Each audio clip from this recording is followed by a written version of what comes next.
They didn't tell you this, but 7 minutes after you scroll past this, in 3 days, or 3 years from now, you will face the exact same reality. You'll either still be alive, with your family, building a new life, or you won't. Because during collapse, what keeps you alive is not courage, not weapons, not gear, not backpacks. The only thing that saves you is math.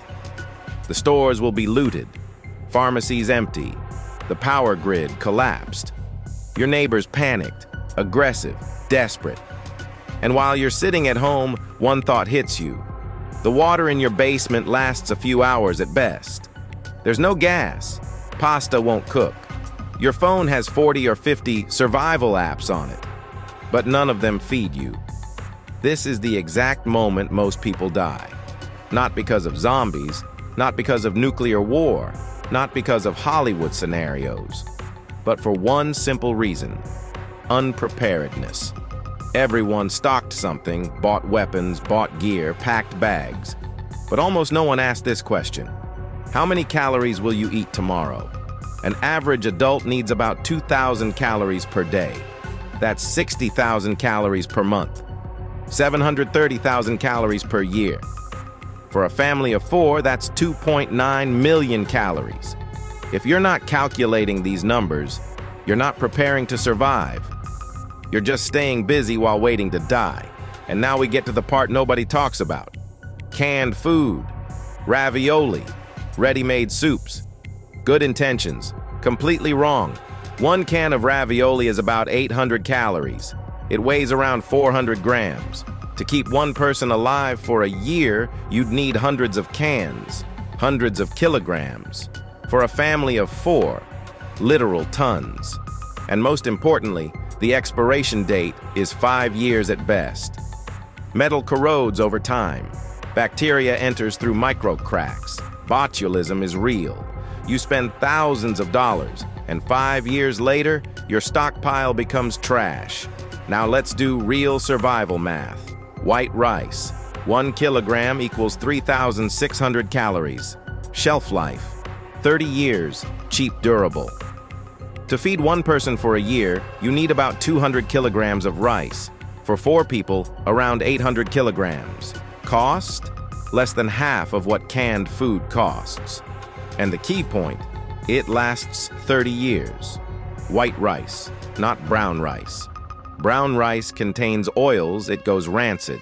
White rice is almost pure starch. Water, oxygen, and time barely affect it. Add dry beans. 1 kilogram equals about 3,400 calories. 30-year shelf life. Rice plus beans equals complete protein. This combination kept civilizations alive for centuries.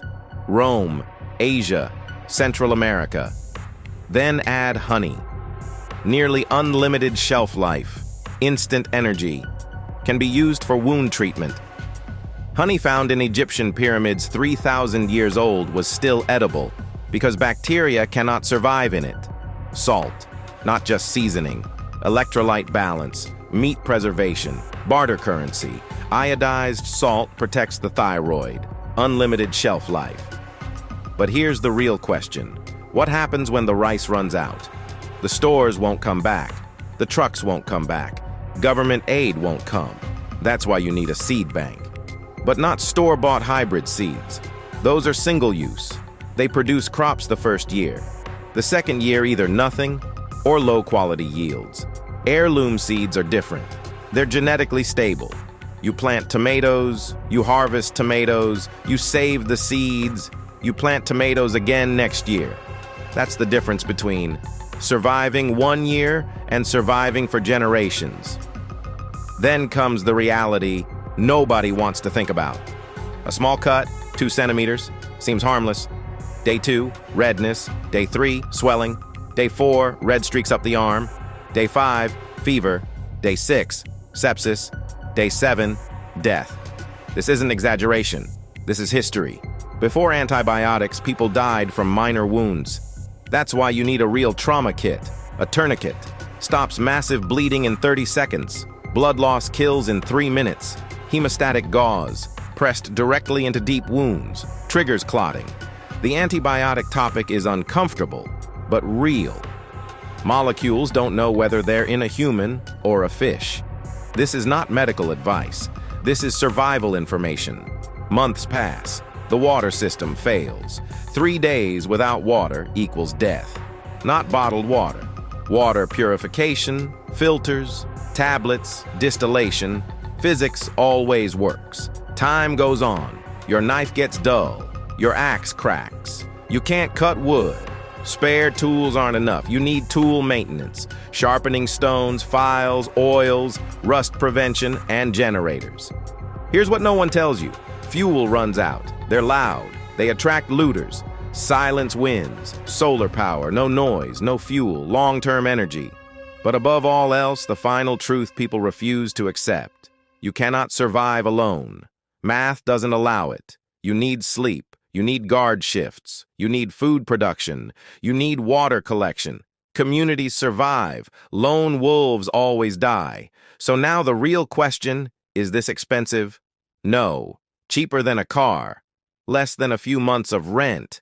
The real question isn't, can you do this? The real question is, can you afford not to?